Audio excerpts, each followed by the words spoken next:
Chapter 7. The next morning, Lindy couldn't stop thinking about her romantic dinner with Billy. The staff referred to him as Will, but he would always be Billy to her. The evening had been lovely. She enjoyed their conversation and was impressed that he seemed genuinely interested in her and her work at Media Blast. Unlike other men she'd dated, not that they were dating or anything, who had almost always talked about themselves, looking to impress her, she supposed. It surprised her how much Billy remembered about her and her family. He grinned when he said, "I'm not likely to forget the talking to our school principal gave me." "Ah yes, if I remember, that must have been the Billy the Bully talk," she said, recounting her indignation when he wouldn't let a day pass without pulling her hair. Like her, Billy had never been married, and while he didn't mention other relationships, she strongly suspected there had been more than one through the years. It made sense seeing how attractive and eligible he was. Coming into the kitchen, Lindy found her mother sitting at the table with the local newspaper and a cup of coffee. "Sorry about dinner last night," Lindy said, after explaining she'd dined with Billy. Her mother had kept a plate warmed, waiting for her return. By the time she arrived home, the meal had completely dried out. While cleaning up the kitchen, she danced around the room, feeling free and a little silly. It had been a long time since she'd experienced this unfettered happiness. And to think it was all because of Billy Kincaid. Covering her mouth, she laughed. Never in 1,000 years would she think he'd be the one to make her heart sing. "No problem, sweetie," her mother assured her. "Were you able to help Billy with his website?" Lindy nodded as she poured herself a cup of coffee. Her head spun with ideas on how she intended to add the finishing details. "I hope you don't mind if I work on it again this morning," she said. She took the chance that her mother hadn't made plans for them. It was the holiday season after all, and they had talked endlessly about shopping and baking together. "I haven't got a thing scheduled," her mother said, convincingly enough for Lindy to believe her. "I mean, if you'd rather. This is your vacation. It's time off you've worked all year to enjoy. You should spend it the way you want. Go help Billy. I'm sure he appreciates what you're doing. But Christmas is our time, Anne." "Stop," her mother said, smiling at Lindy. "After the year you've had, all I want is for you to enjoy yourself. And if that means working on a website for Billy, then have at it, as long as it makes you happy." Now was probably the best time to mention his invite. Tomorrow is his day off and Billy suggested we spend the afternoon in Leavenworth. "I hope you don't mind if I go." It would be another day that her mother might have made plans that she didn't know about. "Lindy, please go and have fun. Rest assured you're not letting me down." "You're sure you don't mind?" "Lindy, when have I ever not spoken my mind?" She grinned. Her mother had never been one to hold back her opinion. "I'm happy you've reconnected with Peggy and Billy too. Now don't you worry about a thing here. All I ask is that you do what your heart wants." When she'd left Seattle, Lindy had been in low spirits. What she hadn't expected was to reconnect with Peggy and run into Billy Kincaid. From the moment she'd arrived in Wenatchee and read those old letters to Santa, it felt as if the gray world had suddenly turned bright red and green, the colors of Christmas. "Thanks, Mom." Her mother glanced up from the newspaper. "You're welcome, sweetie." When she arrived at the wine press, the same young hostess who had greeted her the day before unlocked the restaurant door, as it had yet to open. A flurry of activity was going on inside as the servers set the tables. The kitchen, or what she could see of it, was bustling as well. The aromas drifting toward her convinced her that the latte she'd picked up on her way in wasn't going to satisfy her for long. "You're back," the hostess said. "Will wasn't sure exactly when you'd arrive. He's with someone currently. I'm sure he wouldn't mind if you went straight to his office." "He's with someone?" Lindy frowned at the way the young woman hesitated, as if she wasn't sure she should mention whoever it was who currently occupied her employer's time. That was interesting. As Lindy wove around the tables making her way toward his office, she caught sight of Billy leaning against the bar. He was in what looked like a deep conversation with a woman who looked vaguely familiar. A beautiful woman. Not her business, Lindy decided, and with a determined effort looked away. Once inside Billy's office, she sat down at his computer and logged on with the information he'd given her. She just started working when her phone buzzed. Even after only a few calls, Lindy recognized the number. "Peggy." "Hey," Peggy said when Lindy answered. "Do you have plans tonight?" "What's up?" "A group of us are going on a food scavenger hunt. Want to join us?" What?" Lindy had never heard of such a thing. "I'll explain it later. Meet me at my apartment at 6. "Do I need to bring anything?" "Other than yourself, a bottle of wine and a white elephant gift, not a darn thing." Lindy grinned.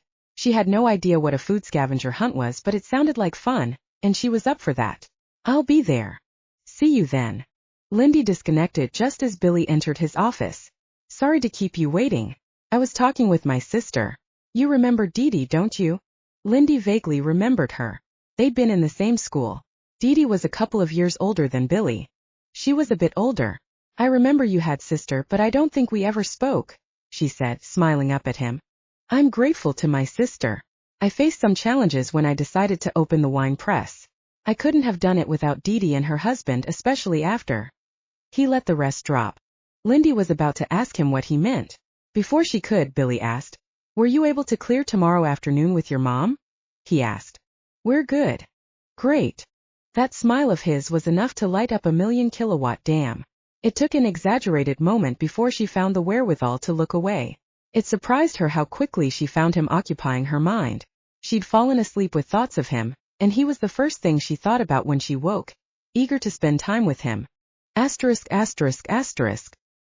When Lindy arrived at Peggy's, Chloe and Jane were already there, and the party was about to begin.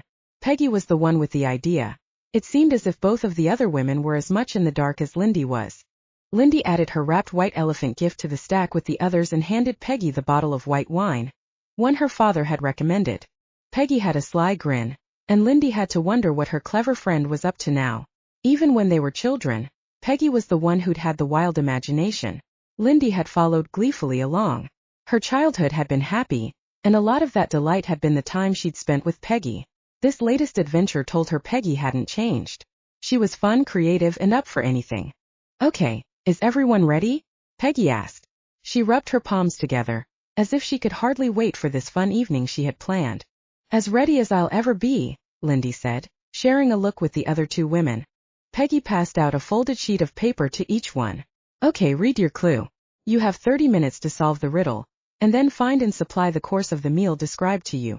Remember, you have only a half hour to complete your task. The first one back gets a prize and the last one back, well, let me put it like this, you don't want to be last. Lindy waited until Peggy's two other friends each had their sheet before she unfolded hers and read the riddle. Roses are red. Violets are blue. Dessert, my friend, is on you.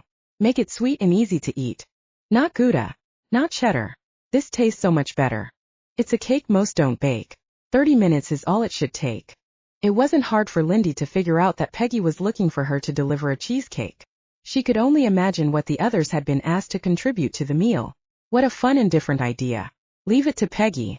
The main course is in the crock pot, and I'll have the wine open and the table set by the time you return. The first one back gets the honor of being the last to choose the white elephant gift, and unable to have anyone take it away. And the last? Jane asked. The last gets to clean the kitchen. All three groaned as they surveyed the area. It seemed Peggy had deliberately used every pan in the house. Lindy was excited for what was sure to be a fun evening. Out the door the three of them flew. Lindy went to her favorite bakery and found that it was far too busy. Seeing the line inside, she automatically drove past. Naturally, the bakery was her first choice. She'd consider herself lucky if they even had a cheesecake left this late in the day. Keeping a close eye on the time, she saw that she'd wasted 5 minutes. Her next stop was Costco. They always had cheesecake, but the parking lot was full. Going inside would be a wasted effort and sure to eat up her time. She should have known.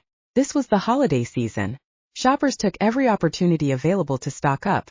And this was Christmas week. Her next guess was the local grocery store.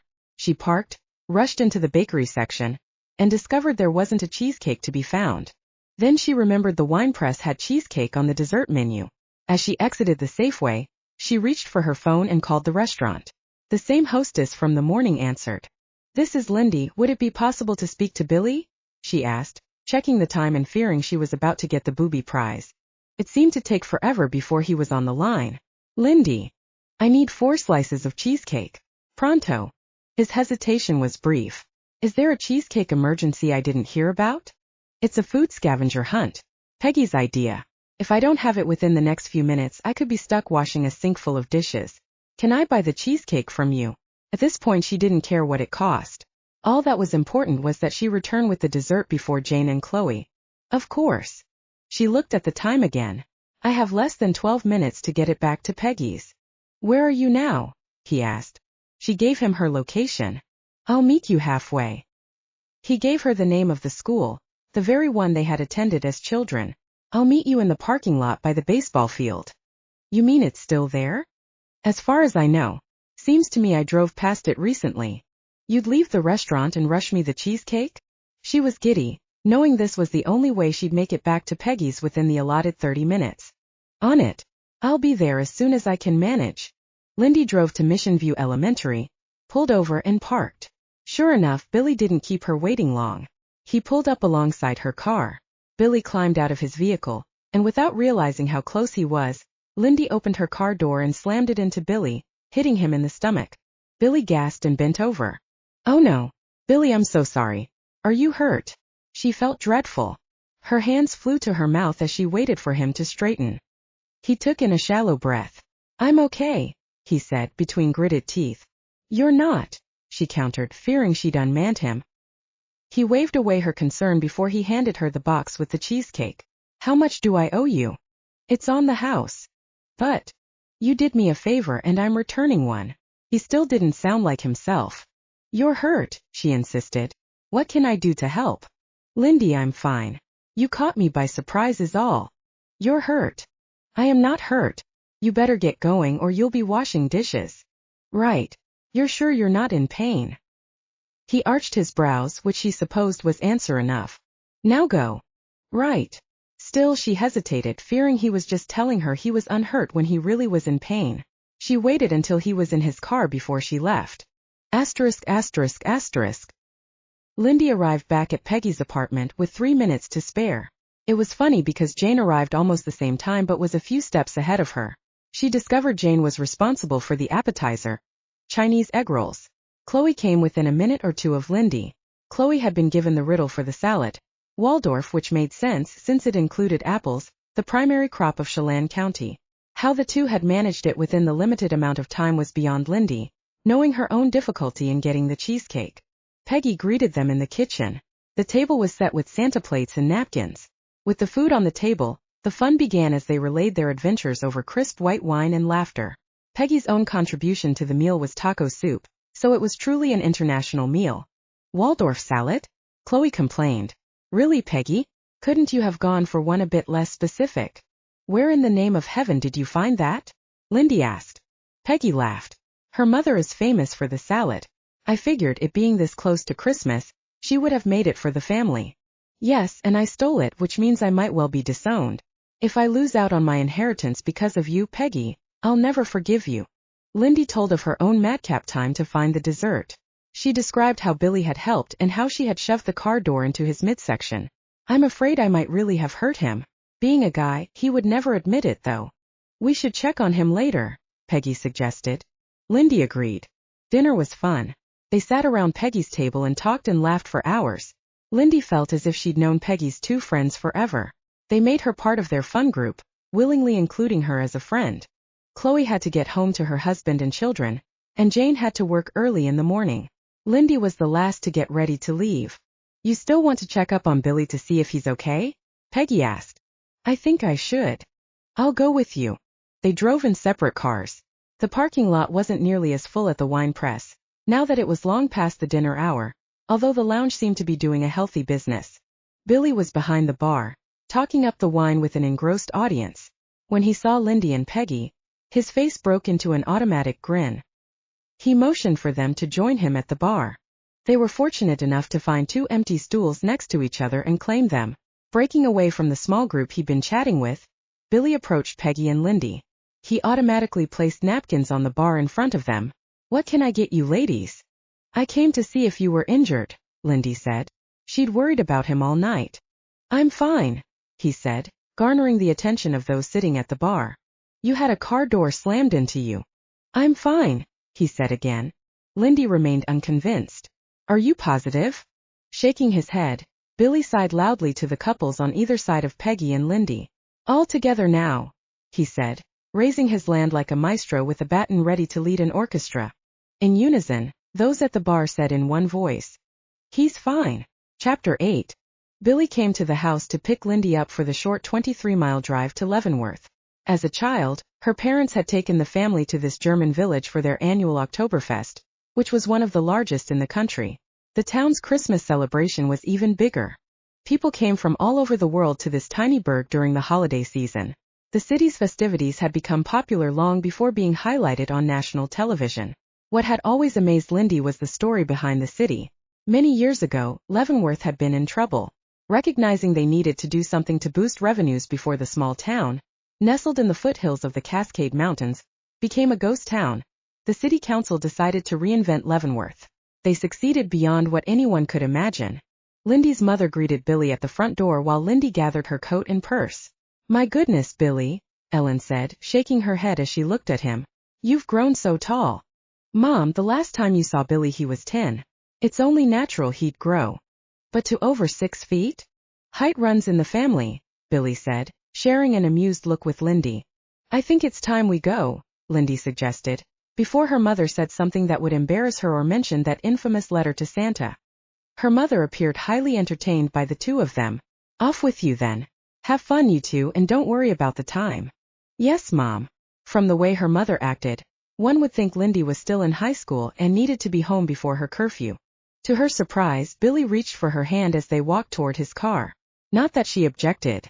The warm feelings that ran through her at the simple gesture could be described only as welcoming. Once inside his 4-door truck, Lindy noticed that Billy had turned on the heated seats. Snow had been predicted at the higher elevations, which meant it was likely to snow in Leavenworth, as well as in Wenatchee. Billy headed through town to US Highway 2 for the 30-minute drive to the German town. "I was able to get us dinner reservations at Berghoff's," he mentioned, as if all that was required was a phone call. No way. The German restaurant was often booked months in advance, especially at this time of year. The food was legendary. "The owner is a friend of mine," Billy explained. "He moved a few things around to fit us in. The reservations are for 6, which should work perfectly for the day I have planned." Billy had made other arrangements, or so it appeared. "And pray tell, what do you have scheduled?" He briefly took his eyes off the road to glance her way. "The usual. A sleigh ride, a visit to Santa." "A visit to Santa? You're kidding, right?" "Nope. It seemed appropriate seeing how you appear to be on his list, and how often you wrote him as a kid. I figured you'd welcome sitting on his lap again, and telling him what you'd like for Christmas." "Very funny," she chided, with more than a hint of sarcasm. "I'm too old to be chumming up with Santa," she said, and then she remembered her most recent letter to the jolly old fellow, where she'd asked for a new best friend. The ink was barely dry on the page when she'd reconnected with Peggy, and that wasn't all. She'd run into Billy too, when she'd asked Santa to introduce her to a worthy man. "Too old for Santa?" Billy teased. "Is anyone really too old for Santa?" "You're right," she agreed. "Maybe visiting Santa isn't such a bad idea after all." Impulsively, she leaned her head against his shoulder. She knew this day was in appreciation of the work she'd done on the website for the wine press and nothing more. A relationship with Billy wouldn't really work beyond these 2 weeks, which was unfortunate. She had her life in Seattle, and he was a restaurant owner in Wenatchee. Weekends when she was off work were his busiest days of the week. He couldn't drive to Seattle to be with her. Furthermore, his attention had to be on his business, if she were to come to spend time with him. Far better for her to tone down the attraction she felt for him. Even Billy seemed to understand this time could be for only these 2 weeks. Anything beyond Christmas would be problematic. Nevertheless, a short holiday romance would certainly lift her spirits. Being with Billy helped relight the smoldering flame of hope in her heart. That was all this attraction could ever be. Keeping it light and fun would work best for both of them. When Billy pulled into the alleyway behind the German restaurant, she had to acknowledge he had great connections in town. He parked behind Berghoff's in a space his friend had saved for him. The small town had precious little parking available, and people who drove often had to walk several blocks to the center of town, where many of the activities took place. Just as he turned off the engine, the snow started to fall in light flakes, drifting down from a flat gray sky. Climbing out of the truck, Lindy looked up and caught several fluffy flakes on her nose. "Remember as kids how we used to catch the snowflakes on our tongues?" Billy asked. "I do." Snow in Seattle, a city on the water, didn't often get the experience. Snow 3 days before Christmas was a treat to be treasured. When they made it onto the main thoroughfare, it came as no surprise to be caught up in the thick crowds of tourists. Several of the stores on the main street had hired someone to stand outside to count the number inside the business. It was essential because of the fire codes. The requirement to wait before shopping certainly didn't seem to dampen the holiday spirit. Street vendors loudly peddled roasted chestnuts, fancy coffee drinks, steaming cups of hot chocolate, and homemade donuts. The train from Seattle whistled as it drew near town. Many tourists from the west side of the mountains opted to take the train rather than risk driving over the mountain pass that led to Leavenworth. These family adventures were highly popular for those coming from the metropolitan area. The train arrived at various times and then returned to Seattle, making it a perfect day trip. The giant clock in the center of town chimed musically as the snow lazily drifted down upon them, leaving a layer of white on the shoulders of her bright red wool coat. "To the sleigh ride first," Billy said, gripping her gloved hand. As before, she felt an instant warmth at his touch. She ignored the warning from earlier to guard her heart, determined to enjoy every minute with Billy. The line for the ride was long, snaking down the pathway. Lindy counted some 20 couples ahead of them. She didn't mind. Everyone appeared to be in a jovial mood, filled with the holiday spirit. A group of Victorian-dressed carolers walked past, their voices blending in perfect harmony. Her attention drifted to the train that sluggishly edged toward the depot and pulled to a stop. Lindy's gaze followed the passengers as they disembarked. As she suspected, they included several families. Parents with young children, eager to explore the city. The eager youngsters leaped onto the platform, their voices raised in excitement. The Victorian carolers were there to greet them with a song. One little girl who couldn't be more than about 5 or 6 stared up at the quartet, her eyes wide with wonder. Standing behind her, Billy placed his hands on Lindy's shoulders as the line progressed toward the horse-drawn sleigh. The romance of this outing didn't escape her. "It won't be long now," Billy said, whispering close to her ear. They were only 2 couples back from the front.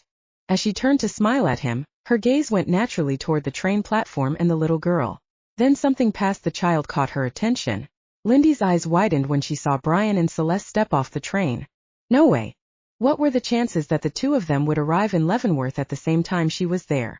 She watched as Brian helped Celeste off the first step. He'd always been the gentleman, until he wasn't. A shiver went through her. She'd assumed that because she'd forgiven them, this sense of loss and betrayal wouldn't feel like a kick in the stomach.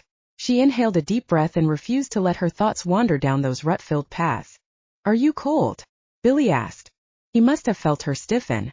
"A little," she said, rather than go into any details. She purposefully looked away, determined not to let Celeste and Brian ruin her day. If they saw her with Billy, then all the better. That would assure them she had moved on, and she had. Billy rubbed his hands down the sleeves of her coat in an effort to warm her. "We'll be under those wool blankets in a matter of minutes," he said. "It won't be long," she agreed, as they drew steadily closer to the front of the line.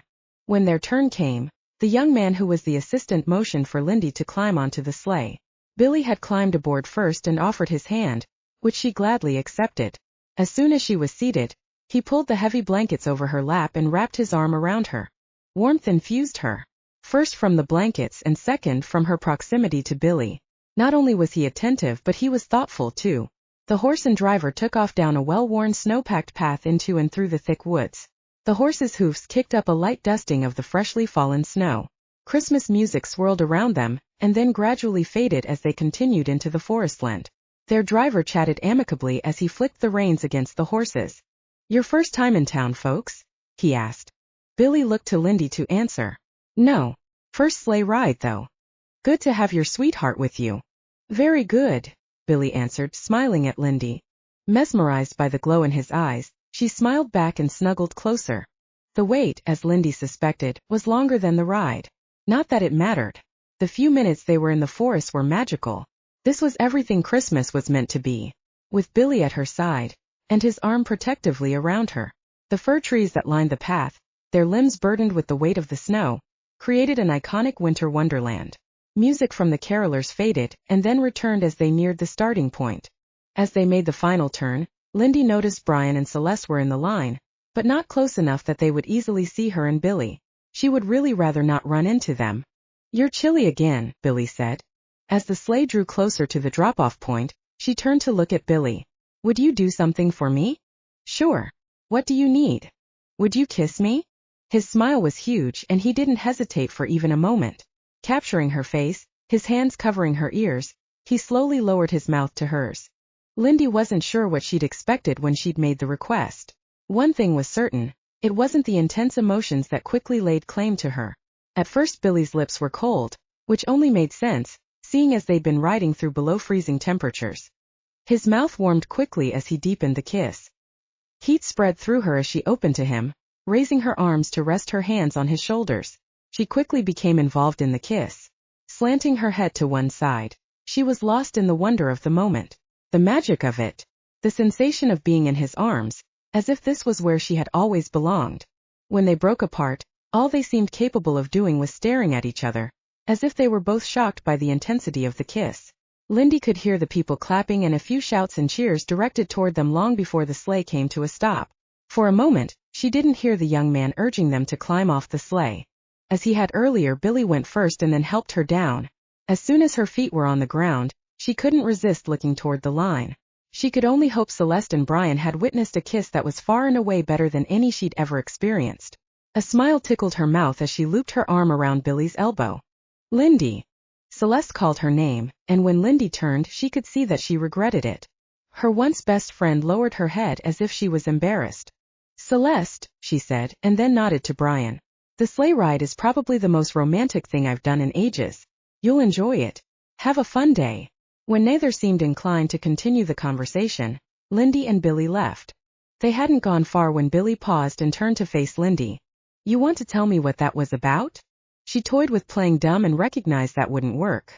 Not with Billy. That was my one-time best friend and my old boyfriend in line. So that's what prompted you to ask me for the kiss? Shame filled her when she realized how wrong it was of her to use Billy. How recent was the breakup with this guy? He asked, his voice stiff and deep. 6 months. He moved in with my former roommate who I considered my best friend, she admitted and then added, I apologize, I shouldn't have used you. It was wrong of me, but I wanted them both to see that I'd moved on. I understand, Lindy, better than you realize. I've had my own share of disappointments from people I've trusted. It's a painful lesson. I'm sorry you had to go through that. She hoped he did understand. Asking you to kiss me seemed like a good idea at the time, but in retrospect She paused, unsure if she should continue. In retrospect what? He prodded. All right, she said, shrugging a sigh that raised her shoulders 2 full inches. Here's the truth. That kiss was, she struggled to find the words, was the best ever. The best? Ever. Better than the best. It was wonderful. I might have asked you to kiss me for all the wrong reasons, but Billy, wow. That kiss did something to my heart. She pressed her hand over her chest to reassure him she wasn't just saying that. But she meant it. You mean like heartburn? No, she answered, laughing, certain he was making a joke. As I said at dinner, my job has been a challenge lately, and then the breakup. That's understandable. Mostly it was my pride that took a beating, she confessed. You like the kiss? Billy asked. Out of all I said, this is what you want to ask me? He shrugged. It didn't do my ego any harm. Lindy smiled. He was right. The past meant nothing now. He'd asked, and she was glad she'd been honest. What are you feeling about that kiss? She couldn't resist wanting to know. He gave a light-hearted shrug. It wasn't bad. What? She demanded, and elbowed him in the ribs. Billy did a good job of pretending she'd injured him. Okay, if you must know, the kiss was pretty darn spectacular, although I can do better, given the opportunity. Lindy wound her arm around his waist once again. Then I'll make sure you get that opportunity. Sounds good to me. He brushed his lips over her forehead. Chapter 9. Where to next? Lindy asked. How about some cocoa and a hot donut? They both could do with a bit of warmth in their stomachs. I could do with coffee. While Lindy glanced through the window into the hat store, Billy went for coffee. There were easily 20 to 30 people waiting for a chance to get inside the tiny shop to try on their unique caps, hoods, and bonnets. He joined her and they were fortunate enough to find a space to sit on the lip that circled the town fountain. At her first sip, Lindy blinked back tears. My goodness, this is strong. It's a defibrillator in a cup. I thought that's what my kiss was. She smiled as she lowered her gaze to the steaming disposable cup. Yes, that too. Knew it. Men and their egos. It felt wonderful to laugh and smile again. If she did happen to run into Brian and Celeste a second time, she wouldn't care. This afternoon with Billy was exactly what her heart needed. After they finished their coffee, Billy took her hand and led her to the Santa house. You know this really isn't necessary, don't you? She said, feeling more than a little silly. I think it is. Seeing that Billy insisted, Lindy decided to play along. It didn't hurt that she'd recently written Santa a letter, as childish as that might seem. Listing the very things her heart desired had been freeing, especially after reading those early letters she'd penned as a girl. As they stood in line, Lindy watched Santa with the children. He had the patience of a saint, taking time with each one and listening intently as they reviewed their Christmas wishes. When it was her turn, Santa didn't bat an eye. He held out his hand, welcoming her to join him, and then patted his knee. "Hello, Santa," she said, smiling at the older man. His white beard was authentic, and he had a twinkle in his eye. Lindy felt ridiculous, as she was the only adult waiting for her turn with the big guy. One of the children in line pointed at her. "She's too old for Santa," he announced with righteous indignation. Santa wagged his finger at the child. "No one is ever too old for Santa," he told the little boy. He turned and focused his attention on Lindy. With an encouraging smile he said, "Ah yes, I've been waiting for you." "Really?" she said, teasing him. His dark eyes grew serious, as though her doubt had offended him. "I have, Lindy." He knew her name, but she suspected Santa must have heard Billy say it. From having observed him earlier, she could see he was sharper than other men who stepped into the role. "Have you been a good girl this year?" Santa asked. "Absolutely," she said, having a difficult time not giggling. "The very best." "I'm happy to hear that. Now what would you like Santa to bring you?" "Didn't you get my letter?" she teased. "I'm sure one of my elves has placed it on my desk. I promise I'll read it once I return to the North Pole." He sounded sincere, and she found that rather endearing. "Good, because it's a heartfelt list." "I'm sure it is, and I promise to read it soon. But since you're with me now, why don't you tell me what's on your list this year?" As she visited with Santa, Billy was busy taking photo after photo, moving from one part of the room to another, taking a dozen or more pictures of her on Santa's knee. He seemed to find this amusing, and she let him have his fun. Billy had done everything to make this day special, and she wanted him to know how much she appreciated his efforts. Seeing her time with Santa was about to end, Lindy said, "Before I go, I want you to know that when I was 6, I asked for a little sister, but you sent me a brother instead. I forgive you because Chad is the best little brother a big sister could ever want. So thank you." "You're welcome. I'm sure it was a mailroom error. The elves must have confused your letter with another youngster's. That occasionally happens." Lindy hid a smile at how serious his apology was. "No worries, it turned out for the better." Santa grinned sheepishly. "Also, I regret asking you to bring Billy Kincaid coal. That was unkind of me." "Billy Kincaid." Santa slowly repeated the name as if testing his memory. "I do remember that young man. He was quite the rascal. I don't suppose you know whatever became of him." She gestured across the room. "That's him with the phone. My, he's grown into quite the fine young man. I'm happy to see you've resolved your differences." "We have," she said, finding their conversation fun. Santa handed her a candy cane, and she knew it was time to go. "Thank you, Santa," she said and stood. "You know," Santa said, stopping her. His twinkling eyes held hers for an extra long moment. "That letter you recently wrote me." "Yes. I'll do my best to make sure all your wishes come true." The smile had left, and once more he held her gaze for an extra long moment. "Thank you," she said, having trouble finding her voice. Billy met her at the back of the line and asked, "What did Santa say as you were leaving?" Now that Lindy thought about it, she found Santa's parting words more than a little perplexing, as if he was serious, as if he was sincere.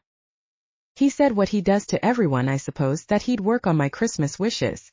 Billy reached for her hand. "He looked, I don't know, like he was about to ask you out on a date." Lindy laughed and leaned her head against his shoulder. "That's hilarious. Did you tell him your Christmas wish?" "Not exactly. I told him I wrote him a letter." "I bet you didn't ask for rollerblades," he teased. "No, it was a bit. It was personal." "Got it. And Santa said he'd be working on it." "He did." Lindy sincerely hoped he was right. She wanted to make it on her own in Seattle. She had a lot to prove to the team at Media Blast. As for the other items on her list, she'd leave that up to Santa. The rest of the afternoon was perfect. They stopped by the independent bookstore, a book for all seasons, and Lindy bought an autographed copy by one of her favorite authors.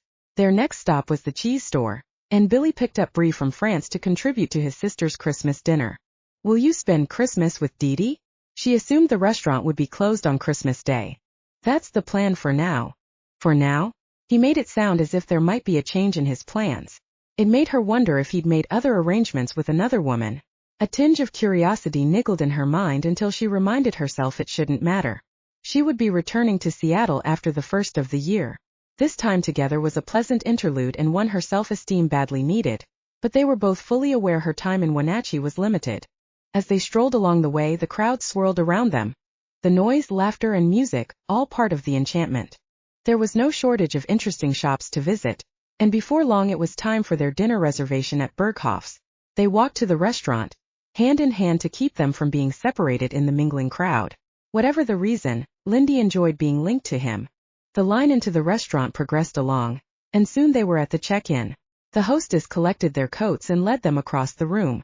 As expected, every table was occupied, and the restaurant was hopping. A fire blazed from the rock-hewn fireplace, warming the room. Soft lighting created a cozy, if not romantic, atmosphere. Once seated, they were handed menus. When their server appeared, Billy ordered a wine from a local winery, and within a short amount of time it was delivered to their table. "Dan will be right over," the server told Billy. "Dan is the owner," Billy explained. "He's been a mentor to me for the last couple of years, plus being a good friend. I look forward to meeting him." Eating at Berghoff's was a rare treat. Her family had never been able to get reservations, and Lindy hadn't mentioned where Billy was taking her, in case it fell through at the last minute. "Dan has relatives in Chicago," Billy explained. "Their restaurant was one of the most notable in the city for any number of years. I had another restaurant in Yakima before coming to Wenatchee. Dan was instrumental in advising me when I came to him about opening the wine press. His family has been in the business for years. I appreciated his advice." Lindy vaguely remembered hearing about the relationship between the Chicago restaurant and the one in Leavenworth, some years ago, while in college. "What happened to your restaurant in Yakima?" Lindy asked, wondering if he was managing more than the one in Wenatchee. He didn't answer right away, and looked relieved when Dan approached their table, leaving her to wonder what had happened in Yakima, as he didn't seem to want to discuss it. "Will, good to see you," Dan said as he stepped closer. Billy stood, and the two men briefly hugged. "Appreciate you squeezing us in tonight," he said. The restaurant owner was around 50, if Lindy were to guess. He had a thick head of salt and pepper hair, warm blue eyes, and a well-trimmed beard. His smile was personable. Wednesday night wasn't a huge problem. The weekend would have been impossible. He reached for the wine bottle and opened it with an expert hand. He glanced toward Lindy. Billy reached across the table and took her hand. "This is Lindy, the woman I mentioned earlier." "Ah, yes," Dan said, his gaze welcoming, revealing a bit of intrigue, as if he knew something she didn't. "It's a pleasure, Lindy. It's nice to meet you, and again, thank you for finding us a table for tonight." "My joy, sweet lady." Billy leaned forward, pressing his midsection against the table. In a stage whisper he said, "I didn't tell him about your letter to Santa."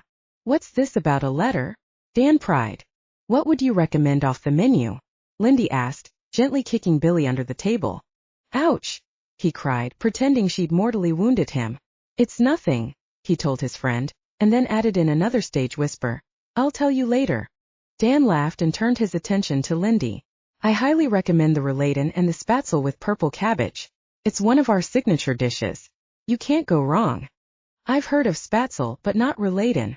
It's thinly sliced beef, layered with bacon and sliced onion, and then rolled around a thick slice of pickle. "Trust me, Lindy, you won't be disappointed." "Then that's what I'll have." Lindy did well to have taken Dan's word, as the dinner was everything she'd hoped it would be. They lingered over a dessert called Donnawell. Dan explained that it was basically pound cake flavored with vanilla. Then the top was filled with cherries, a thick layer of buttercream, along with a thin covering of chocolate ganache. Every bite was pure heaven. The meal was finished with a cup of decaf coffee. Dan escorted them to the door once they were ready to leave and handed them their coats. He took Lindy's hand and kissed it. "Meeting you was a delight," he said. "Hey buddy," Billy teased. "That's my girl." His girl. Lindy couldn't have hidden her smile if she'd tried. "The French side of his family comes out every now and again," Billy said, as he placed his arm around Lindy's waist and steered her out the back entrance, where he'd parked the truck. Billy helped her inside, then walked around the front. Once inside, he started the engine and let it warm up enough to clear the frost off the windshield. "I had the most marvelous day," Lindy told him, and it was the truth. Every aspect of their afternoon and evening had been simply wonderful. Even seeing Brian with Celeste hadn't hampered her time. This day would be one she long treasured. "I don't want it to end," Billy said. "I don't either." "Good. Let's stop off at the wine press. There's a special ice wine I'd like you to taste. It's a favorite of mine, and I think you'll enjoy it too. Ice wine would be a treat. The grapes could be harvested only in climates where temperatures drop to below freezing. The grapes were kept on the vine to sweeten until the first frost of the season. They were then handpicked, generally in the dark of night, after the grapes had frozen. The excessively sweet wine wasn't to everyone's taste. Lindy happened to like it.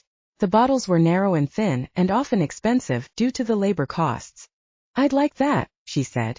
It'll give me a chance to check in with the night manager too. It might be my day off, but I make a habit of checking in at some point during the day. The responsibility of being an owner/operator must weigh heavily on Billy.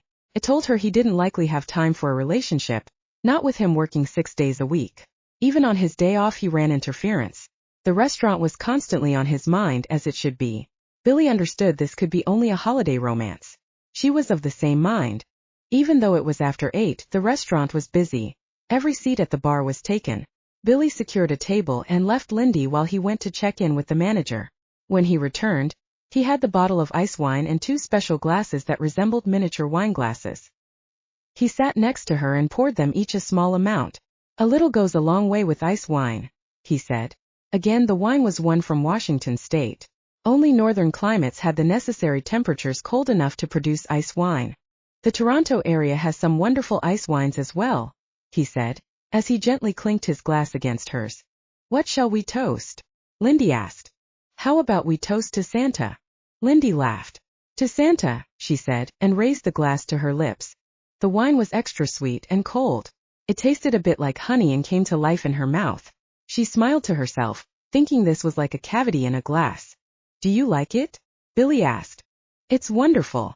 It was the perfect complement to their magical day. Chapter 10. Lindy's mom watched Peter every Thursday, so Lindy was able to spend the morning with her precious nephew. He was a ball of fire. This precocious 4-year-old had wrapped his way around her heart from the day he'd been born.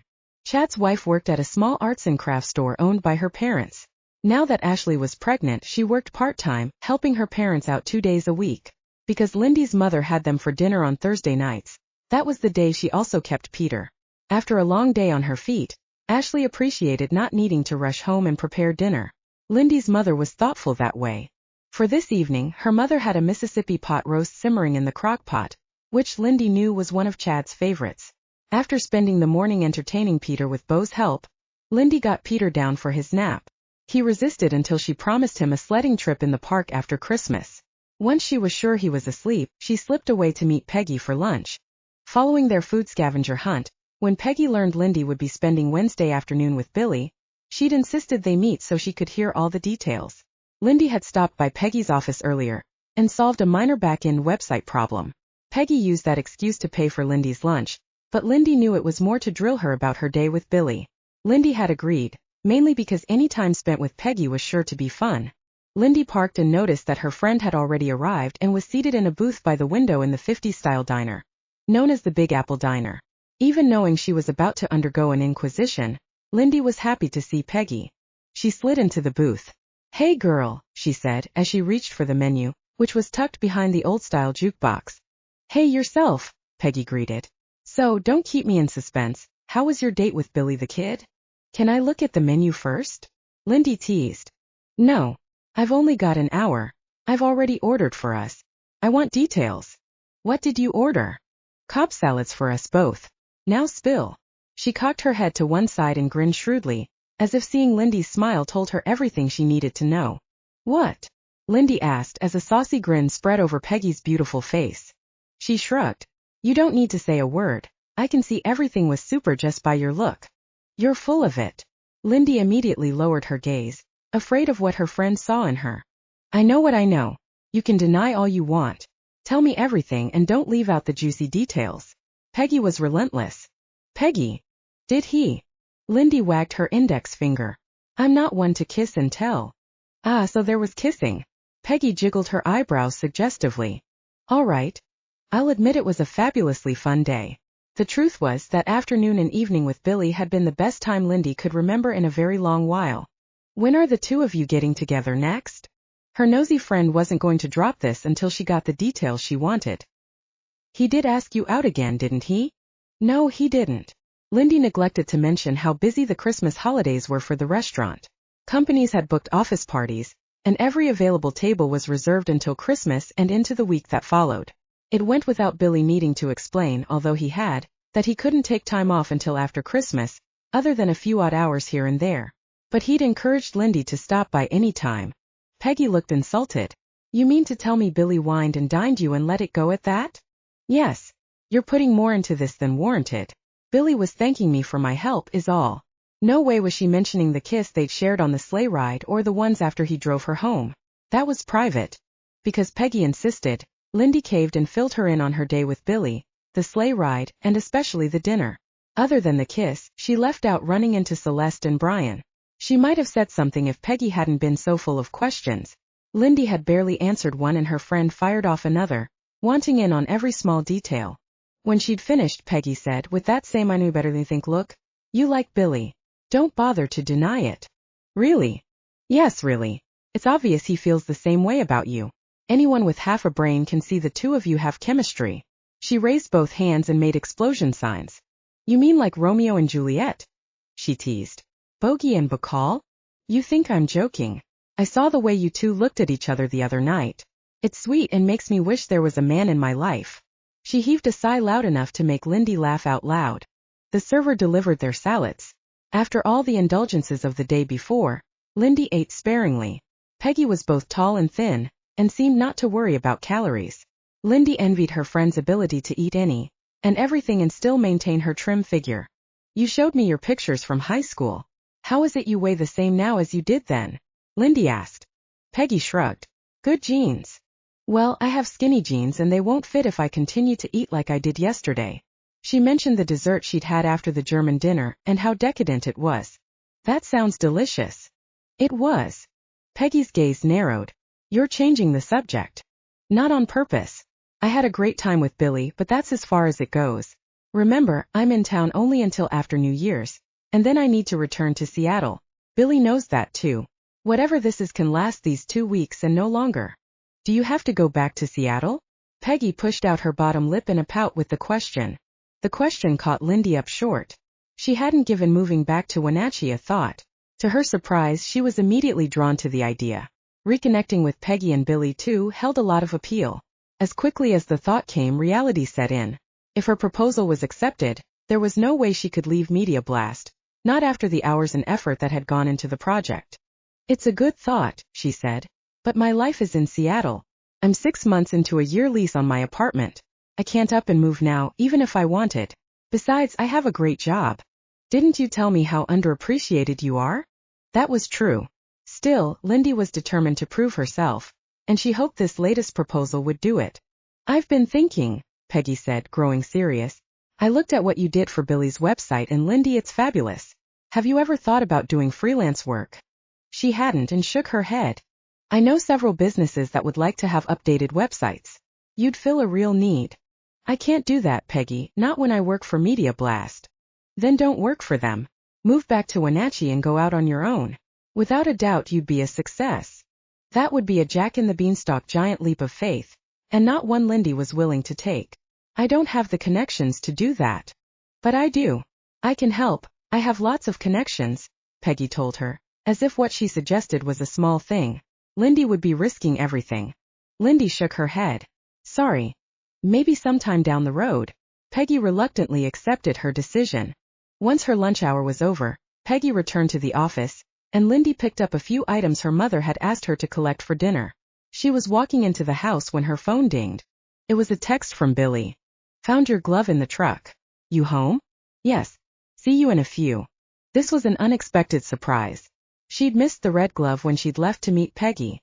The only place it could be was in Billy's truck. She meant to ask him about it but had decided to wait until later. She would have saved him the trouble and collected it herself. Seeing that he wanted to deliver it himself was even better. You're back, Peter said, running as fast as his legs could carry him as soon as she walked in the door.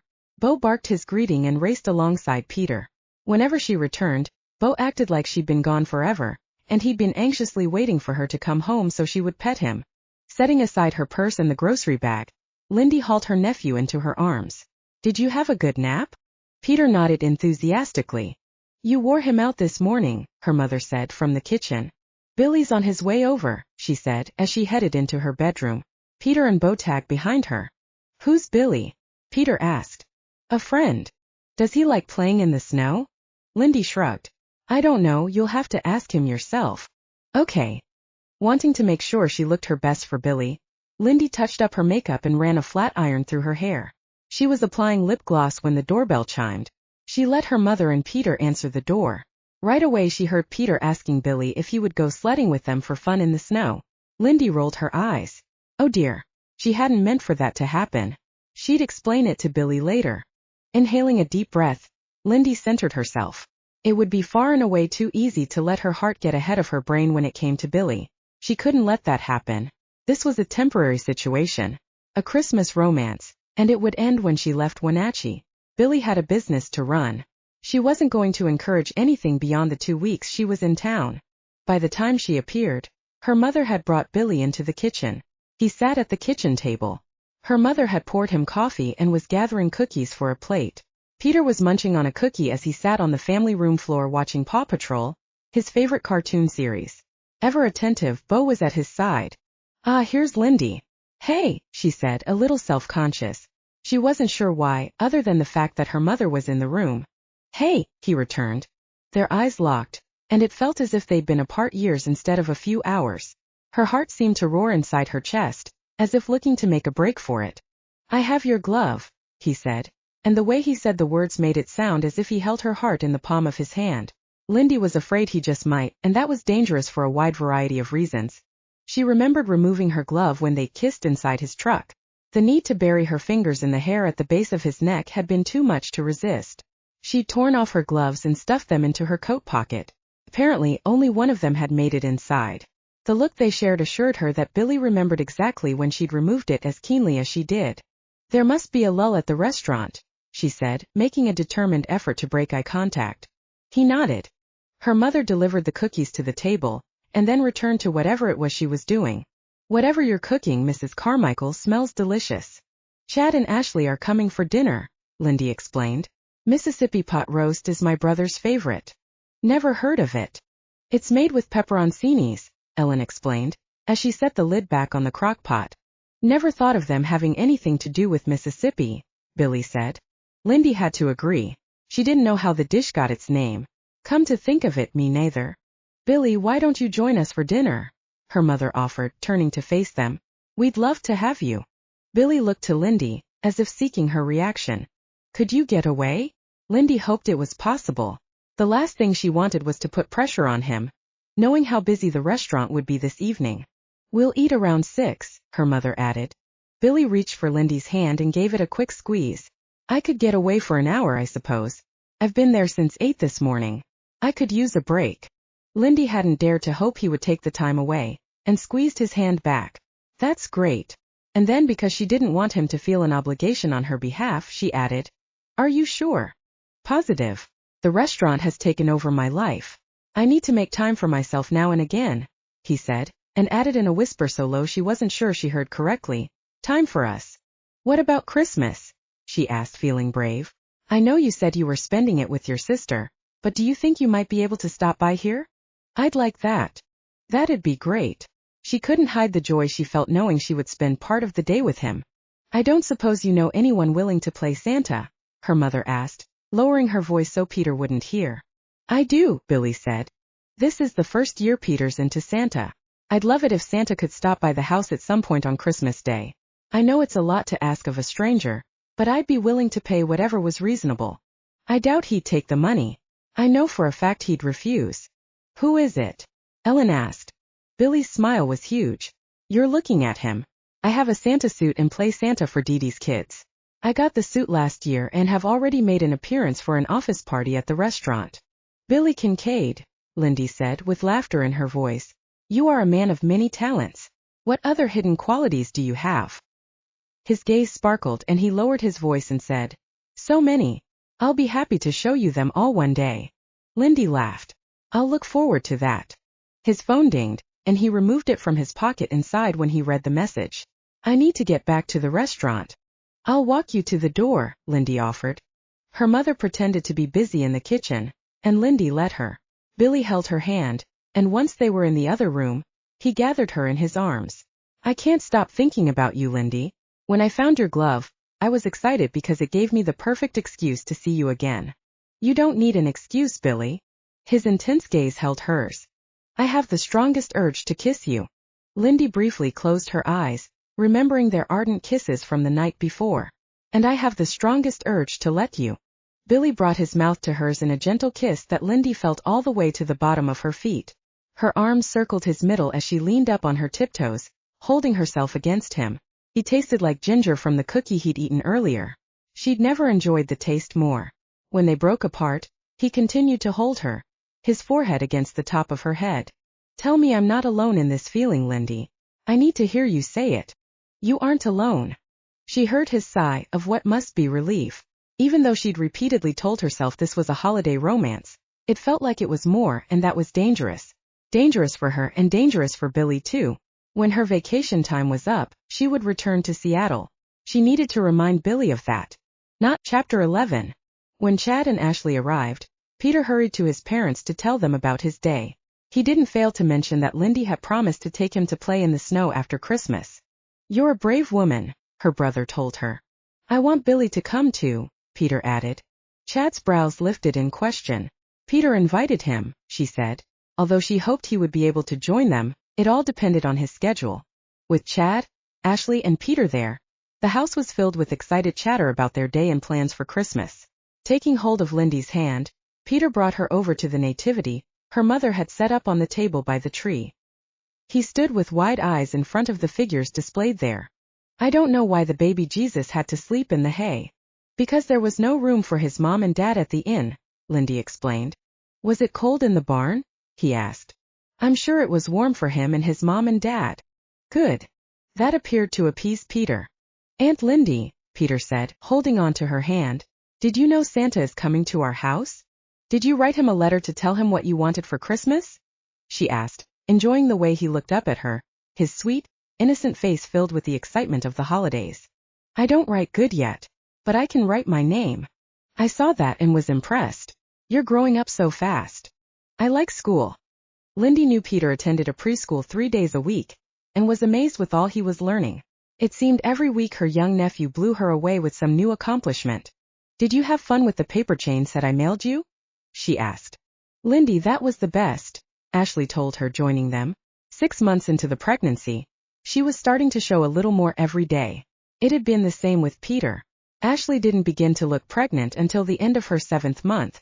If she were ever to have children, Lindy hoped, her thoughts came to an abrupt halt. She couldn't imagine where these ideas were coming from. Children. Her. Peter and Chad put together that paper chain in no time. We put it on the Christmas tree, Peter said. It's pretty. Lindy had found the paper chain kit in a catalog and ordered it for Peter, knowing how much he'd enjoy it. At 6, when her mother set dinner on the table, Billy had yet to show. Ellen looked to Lindy, as if to seek her advice. Should we wait? She asked. Before she could answer, the doorbell rang. Billy had arrived. Lindy was surprised with how well Billy fit in with her family, especially her dad. It was as if he'd been part of their Christmas traditions for years. Chad and Ashley and Peter planned to spend Christmas Eve with Ashley's parents. The two families traded off the holidays. This year it was the Carmichaels' turn for Christmas Day. Christmas morning was reserved for Chad and Ashley and young Peter to set their own family traditions. Then, in the afternoon, they would come for dinner and the gift exchange. Lindy knew it was a delicate balance when in-laws became involved. She admired her parents, who along with Ashley's had come up with a workable plan so neither family felt as if they were being slighted. Chad and Billy chatted away like long-lost friends. It pleased Lindy how accepting her family was of him. Lindy sat next to Billy at the table. He reached for her hand and gave her fingers a gentle squeeze as if to say how pleased he was to be with her. Naturally, the topic of her childhood letter to Santa arose, and Lindy was the subject of a lot of teasing. Seeing how much she enjoyed being with Billy, she took the joking in stride, laughing along with them. The hour flew past as if it were only minutes, and all too soon Billy rose, declining dessert. Lindy walked him to the door. With his touch at her elbow, Billy gently pulled her outside and wrapped her in his arms to kiss her. She could easily grow accustomed to Billy's kisses. If she remained in town much longer, she feared they would quickly become addictive. Once again, she reminded herself whatever this attraction was between them wasn't meant to last. With every passing day, she struggled to remember this could be only a holiday fling. Every time Billy kissed her, however, it became harder to hold on to that resolve. "Can you stop by the restaurant later?" he asked, nodding his hands at the small of her back and looking down on her. With his eyes full of warmth and hope, she found it difficult to refuse him. "You're going to be busy, maybe?" "It's always busy. I'll find time to steal away, even if it's just for a few minutes." Lindy gave in for the simple reason that she wanted to spend time with him, however long he could spare. "I probably won't be able to get away until after 10. Anytime. I'll take what I can get." Lindy felt the same. Whatever few minutes he had to spare would be worth the hassle. She'd help her mother with cleanup and spend as much time with Chad, Ashley, and Peter as she could. Because Peter would need to go to bed at a decent hour, she suspected they wouldn't stay much later than 9. Once Billy left, Lindy helped her mother clear the table and dealt with the leftovers. Peter was vying for her attention as she started stacking dishes in the washer. Her mother shooed her out of the kitchen to entertain Peter. Her nephew was a precious little boy, curious and eager to learn and grow. Smart too. The range of his vocabulary shocked her. "Can you come live with us, Aunt Lindy?" he asked as he sat at her side with a book in his hand. "I live in Seattle, remember? But couldn't you move here?" "My apartment is there," she explained patiently. "You could get an apartment here," he said, reasoning with her with his head tilted back to look up at her. His dark brown eyes implored her. "My job is there too. I go to work each day just like your mom and dad. There are people who would miss me if I left." How Lindy wished that were true, although she suspected her co-workers at Media Blast wouldn't. Peter sighed and leaned his head against the side of her arm. "You could work here. Daddy works here and Mommy too." Rather than go into details and lengthy explanations, Lindy opened the book. "Maybe someday," she said, hoping that would satisfy her sweet nephew. "When Mommy says someday, that means no," he said with a pout. Lindy laughed. The kid was smarter than she gave him credit. "Are you ready for the story?" she asked, hoping to change the subject. "Okay." The story was one Lindy had from her own childhood, about the donkey in the stable who stood guard over the manger. The much-loved book was held together with duct tape on the binding. As she read the story, she glanced down at Peter and watched as his eyes slowly drifted closed, even while he fought to stay awake. By the time she finished the last page, he was slouched against her side and sound asleep. Chad sat down on the ottoman in front of Lindy. "Tell me about you and Billy," he said, not bothering to ease into the subject. "What's there to tell? We connected and I'm enjoying his company." "Are you two serious?" Lindy laughed off the question. "No, we're having fun together while I'm home. That's it." "You sure about that? I saw him watching you at dinner and sis, I have to tell you, he had the look." "The look?" Chad had to be joking. Sure, she'd spent time with Billy, more with him than anyone else. Well, other than her parents and Peggy. She'd been home less than a week, and that was far too soon for the look. "Be careful," Chad advised, his eyes growing serious. "I think you're imagining things, little brother. Billy is far too preoccupied with his restaurant. He knows I'm in town only until the 1st of the year." "I'm not worried about Billy," her brother said. "My concern is for you." "Me?"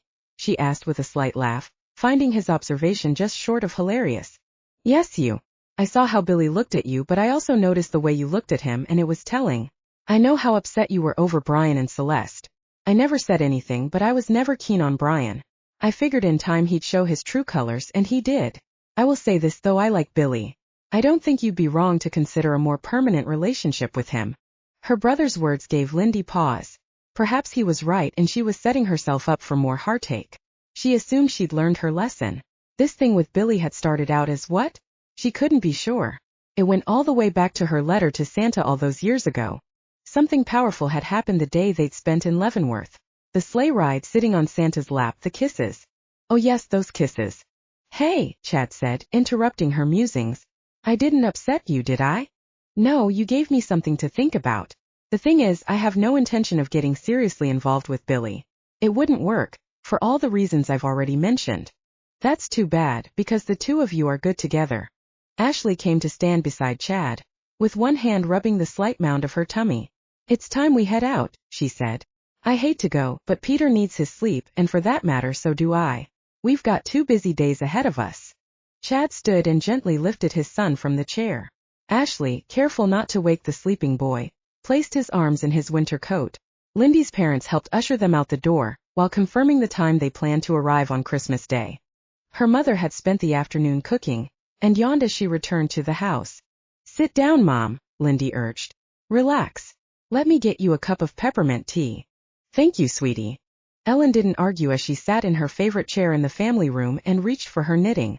All too soon her parents were both settled in front of the television, and Lindy knew this was the best time for her to leave to see Billy. "I'm going to head out for a little bit," she said. Her father nodded, as if it was what he expected. "We like Billy," he said, letting her know without saying it that he knew where she was headed. Dressed in her coat and gloves, she felt she needed to clarify the situation. "We aren't serious." Both her parents looked away from the television at the same time, and focused their eyes directly on her. Neither said anything. No need, their expression said it all. It felt like the two of them, along with Chad, had insider information she had yet to receive. With all the verbal and nonverbal warnings given to her this evening, Lindy should probably avoid Billy. She toyed with sending a text and making an excuse. That seemed wrong after she'd already agreed. Once in her car and on her way to the wine press, Lindy admitted she wanted to be with Billy, and to tell herself otherwise would be a lie. The parking lot was full when she arrived. That likely meant Billy would be unable to sneak away even for a limited amount of time, which should be enough to discourage her, only it wasn't. Entering the lounge, she found him behind the bar with another bartender, filling orders with an expert hand. When he saw her, he smiled and said something to the other bartender. Lindy found an empty seat and sat while she patiently waited for Billy. Within a few minutes one of the servers stepped behind the bar and Billy made his way to her. "Busy night," she said, stating the obvious. "Very. It'll slow down after the first of the year, when the credit card statements hit the mail and reality sets in." So true. Lindy remembered last Christmas when she saw the balance on her own credit card. It was ramen noodles for dinner for the entire month. "You should take care of business," she said, looking at the crowded room and how busy the bar section was. "We can connect tomorrow." Billy intertwined their fingers and shook his head. "I don't care how busy we are. I don't want you to leave." His words made a direct hit to her heart bullseye. Right away her brother's warning took root. It was time she owned up to the fact that she was seriously in danger of falling for Billy Kincaid. "What are your plans for tomorrow?" he asked. Her mind was mush. It took her a long moment before she was able to respond. "Peggy phoned before dinner with some crazy scheme she wouldn't tell me over the phone. I'm meeting her for coffee. Then there's the Christmas Eve church service with Mom and Dad. Do you think you could squeeze me in?" Feeling as if she was getting in over her head, she should make an excuse and tell him her day was already full. She didn't though. So much for her resolve. Instead she nodded, knowing she wouldn't deny him and at the same time herself. "Give me 30 minutes and I'll be back." He slid off the seat and kissed her forehead. "Okay." He left, and within a couple minutes a server brought a glass of red wine to her table. While waiting she watched the bar crowd and noticed a large party was calling for their tab. After they left, the bar area quieted down, and Lindy was able to hear the Christmas music for the first time. As soon as the door closed on the group, Billy joined her. He looked dead on his feet with little wonder. He was at the restaurant long before it opened and then late into the night. Those kinds of hours would drain anyone's energy. She wished there were something she could do to ease his work schedule. "I wanted to tell you all the compliments I've gotten on the website," he said, as he relaxed in the seat, sitting beside her. "That's great. A couple friends asked me who designed it. I won't pass along your name unless you want me to." She shook her head. "I won't be in town long enough. Sorry." Billy took hold of her hand and gazed down at it, as if something were written there that he needed to decipher. "You're returning to Seattle?" He made it into a question. "Of course. It's where I live and work." He nodded as if needing the reminder. Not wanting the conversation to wander down this road, she changed the subject. "What's your Christmas going to be like?" she asked brightly, perhaps a bit too cheerfully. Billy took the hint. "I'll spend it with my sister and her family. Your mom gave me the time to stop by in my Santa costume for Peter, and that's about it." "What about your mother?" His eyes grew sad. "She died 3 years ago." "Oh Billy, I'm sorry, I didn't know." He accepted her condolence. She never remarried, worked all her life, and just when she was to a point where she could enjoy a bit of leisure time, she came down with this virus that went into her lungs. It was quick. Before we had a chance to realize how serious it was, she was gone. "Have you had contact with your dad over the years?" It was a personal question and one he might not want to answer. I shouldn't have asked that. Billy squeezed her fingers. Lindy doubted he was aware he had. It appeared to be a jerk reaction to her mentioning his father.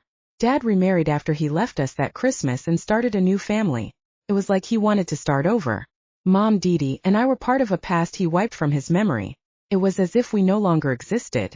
Dee reached out to him a couple times, and he made sure she knew it wasn't appreciated. Hearing this made Lindy want to cry. What a snake, she said, angry on Billy's behalf. He's gone as well. He died in a boating accident on the Columbia River.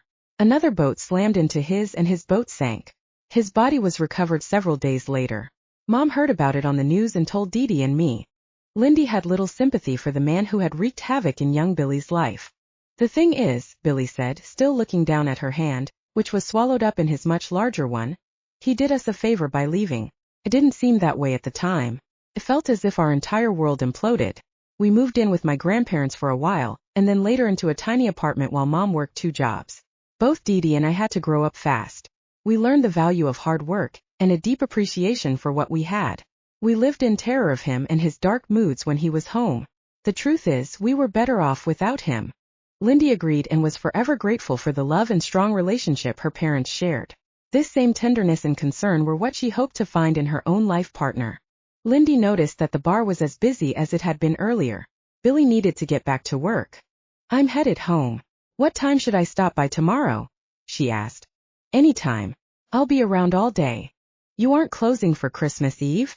He shook his head. We're booked solid the entire day. She sensed he would have liked to close early, not only for himself but for his staff.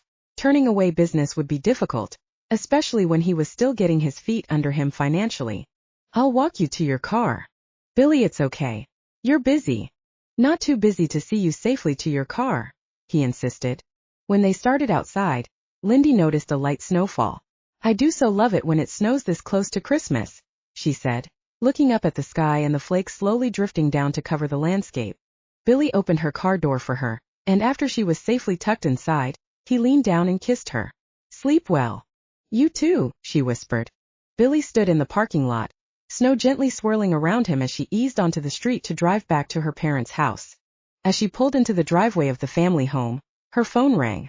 She reached for it and hesitated when she saw the name on the screen. It rang a second and a third time before she found the courage to answer. Hello, Celeste, she said, keeping her voice cool and calm.